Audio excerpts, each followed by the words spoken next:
अब अमेरिका की जानिब से ईरान के मिसाइल प्रोग्राम पर हमला किया जाएगा और ईरान के मिसाइल प्रोग्राम को कई साल पीछे धकेल दिया जाएगा। ये वो ख़ास और ख़तरनाक बात है जो पिछले 24 घंटे में सामने आई है। ये हमला कब और क्यों और कैसे किया जाएगा, आमिर रज़ा से बात करते हैं। आमिर भाई, हमला हमला हमला इसकी बातें तो हो रही हैं, लेकिन बिल्ली थैले से बाहर आ गई है। वो ईरान के मिसाइल प्रोग्राम को पीछे धकेलने के लिए उस पर हमला करना चाहते हैं। पहली बात तो ये है कि इस वक्त जो है बगल बच्चा अमेरिका का इसराइल जो है वो इस बात पर है कि उसको मिसाइल प्रोग्राम पर आना चाहिए। ये जो मुज़ाकरात कल होने हैं जिनेवा के अंदर, जहाँ जिसमें शिरकत के लिए बासर अराग़ची और ओमान के वफ़द जो है पहुँच चुका है, अमेरिकन भी पहुँच जाएंगे। ये असल में बराह रास्त मुज़ाकरात भी नहीं है।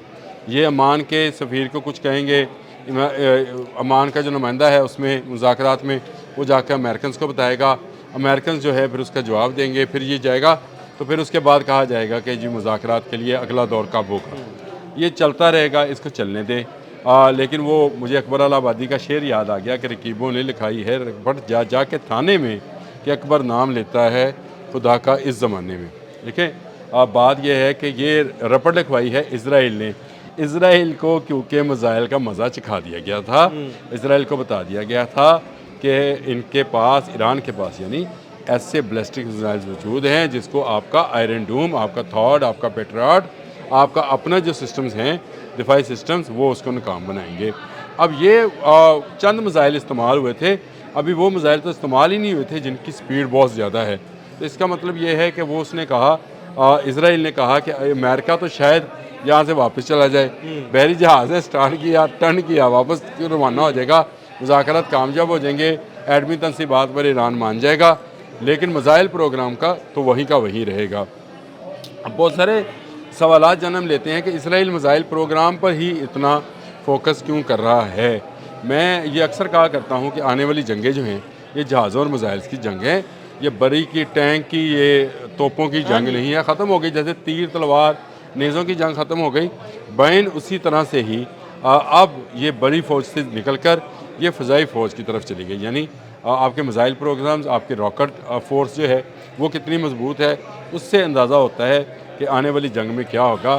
तो इसराइल को पता है कि एक मिसाइल्स की तवील रेंज है, इनको वन बाय वन भी हमें डिस्कस करना चाहिए, लेकिन आज मैं सिर्फ आपके लिए सिर्फ बताने के लिए, एक तो शॉर्ट रेंज जो हैं उसके पास जो बैलिस्टिक मिसाइल्स हैं उनमें फ़तह 110 है, 110 उसको हम कैमरा होता था किसी ज़माने में, 300 किलोमीटर जी, और इसकी स्पीड जो है आवाज़ की 4 गुना रफ्तार से ये जाता है, मार्क 4 की रफ्तार, मार्क 4 की। फिर जुल्फ़कार है, 700 किलोमीटर इसकी रेंज है, ये मार्क 5 तक जाता है। फिर 10 फूल है, ये 1000 किलोमीटर तक जाता है, मार्क 5 इसकी स्पीड है। फ़तह मुबीन है, ये 500 किलोमीटर तक जाता है, इसकी मार्क 4 स्पीड है। फिर शहाब 2 है जी, 800 किलोमीटर मार्क 7 के साथ, और शहाब 3 जो है ये 2000 किलोमीटर तक मार्क 12 की स्पीड से जाता है। ये वो मिसाइल है जो इसराइल के पूरे इलाके को जो इसकी रेंज में है, लेकिन ये अकेला मिसाइल नहीं है। इसके अलावा क़याम है जी 800 किलोमीटर वाला, उसके बाद कदर है, ये भी 2000 किलोमीटर इसकी रेंज है, 1950 किलोमीटर, ये भी इसराइल के अंदर जाता है, ये भी मार्क 12 का स्पीड रखता है। फिर आपके पास अमाद है 1700 किलोमीटर, ये मार्क 11 की स्पीड रखता है। और फिर खैबर शिकन है, ये 1500 किलोमीटर और मार्क 15 की स्पीड रखता है। ये सबसे तेज़ रफ्तार इस वक्त तक का यही है, लेकिन ये भी अकेला नहीं है, इसके साथ और भी मिसाइल्स हैं। इसके बाद ये तमाम थे जो मीडियम रेंज बैलिस्टिक मिसाइल्स, लेकिन अब आ जाए लॉन्ग रेंज बैलिस्टिक मिसाइल्स की तरफ, तो उसकी भी 3 इकसाम जो हैं इस वक्त ईरान उनके ना सिर्फ तजर्बात कर चुका बल्कि दुनिया को दिखा चुका कि उसके पास मौजूद हैं, उसकी तस्वीर जारी हो चुकी। इनमें सजील है जी, 2500 किलोमीटर इसकी रेंज है, ये बहुत दूर तक जाता है, ये इंडिया तक जाता है। इंडिया का मैंने जानबूझ के नाम लेना है क्योंकि इंडिया तक क्यों जाता है, इंडिया ने 3 जहाज़ पकड़े हुए हैं इस वक्त भी, ऑयल टैंकर्स जो हैं ईरान के, और ईरान ने सबक सिखाना ज़रूर है। ये इंडिया तक जाते हैं जी, ये जितने भी हैं। इसमें खर्म शहर है जी, ये वैसे जो मैं पहले सजील की बात की थी, ये मार्क 14 इसकी स्पीड है, इंडिया का बाप भी इसको नहीं रोक सकता अगर ये जाएगा, और इसराइल का बाप भी नहीं, इसराइल का बाप अमेरिका है, वो भी नहीं रोक सकता।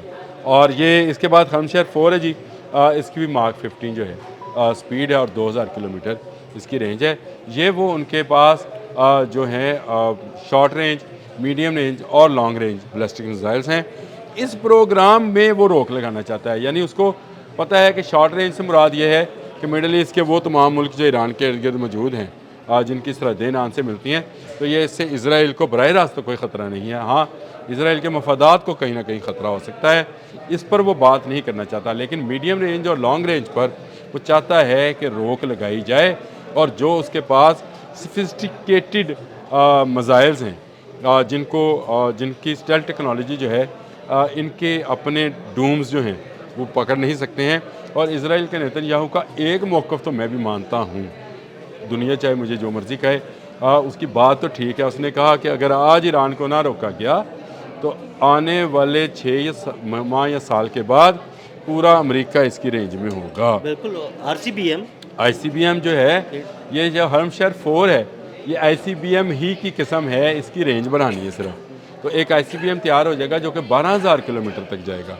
अब ये वो बात है जिसको लेकर इसराइल अमेरिका को डरा रहा है कि भाई अगर तुमने इसको यहाँ ना रोका, मुझे मारने से ना रोकोगे तो बचोगे तुम भी नहीं। और यह हकीकत है। ईरान जो है उसने अब बड़ी तेज़ी के साथ अपना मिसाइल प्रोग्राम जो है उसको ना सिर्फ बेहतर किया है, बल्कि उसने जितने इंटरसेप्टर्स हैं उनका तोड़ निकाल रखा है। और तोड़ भी उसने अजीब स्टाइल में, जिसको दुनिया शायद उस तरह से तस्वर नहीं करती थी, उसने डिफरेंट मिसाइल्स को डिफरेंट लोकेशन से फायर करके उनको बहकाया है। आवाम के ख्याल में जैसे आप समझिए कि वो फ़तेह मुबीन एक उसका मोबाइल है, उसका अमाद है, नूर है, अलकादर है, खैबर चिकन है, या अली है, बहुत सारे मिसाइल्स हैं। उनको अगर एकदम से वो लॉन्च करेगा तो इससे जो उनका इंटरसेप्टर सिस्टम्स हैं वो भी डिस्टर्ब होंगे। और उसके साथ साथ होगा आमिर भाई, मुख्तलिफ रेंज है हर मिसाइल की, वो मुख्तलिफ कभी स्पीड है, कभी 700 किलोमीटर वाले को उसका पकड़ा है, उसका कभी 900 किलोमीटर वाले को जो पकड़ा उसके है, रडार्स समझ में नहीं आ रहा जो होगा उसके रडार्स हैं उनको डाटा ट्रांसफ़र करने में और कंपाइल करने में मुश्किल पेश आती है। सिर्फ ये है, तो ज़रा सी मुश्किल जो है वो आपको तबाह कर सकती है। और ये इसका तजर्बा ईरान कामयाबी के साथ जून 2025 में कर चुका है, जब 12 रोज़ा जंग में उसने इसराइल के अंदर उनका आयरन डूम जो था उसको नाकाम बनाया था। हम आंखों से देखते रहे, फ़ज़ा में मुख्तलिफ गोले फटते थे, हम कहते थे ला जी ईरानी मिसाइल जो हैं वो तो इसराइल पहुंचने से पहले ही फट जाते थे। हमें ये नहीं पता था कि उसमें तो बहुत सारे जो थे वो तो सिर्फ हवाइयाँ थी, यानी उनको सिर्फ आपको डिस्टर्ब करने के लिए या आपके जो सिस्टम्स हैं, आप रडार सिस्टम्स हैं, उनको बहकाने और भटकाने के लिए उनका इस्तेमाल किया। ईरान ने बड़ी अच्छी स्ट्रेटजी के साथ वो जंग लड़ी थी। पता नहीं उसके पीछे कौन था, आई डोंट नो। लेकिन ये जो मामला है, पता है बहरहाल, ये मामला जो है इसको छोड़े यहाँ पे, और ये मिसाइल प्रोग्राम जो है इसकी शिकायत इसराइल लेकर गया है। इंशाअल्लाह ताला इसराइल को अभी और तसल्ली देने के लिए और सुकून देने के लिए बहुत सारी अद्वियात जो हैं मिसाइल नुमा वो मौजूद है। बहुत शुक्रिया आमिर रज़ा ने बड़ी तफसील के साथ इस सारे मामले पर रोशनी डाली। अदील अहमद और आमिर रज़ा को इजाज़त दीजिएगा। अल्लाह हाफ़िज़।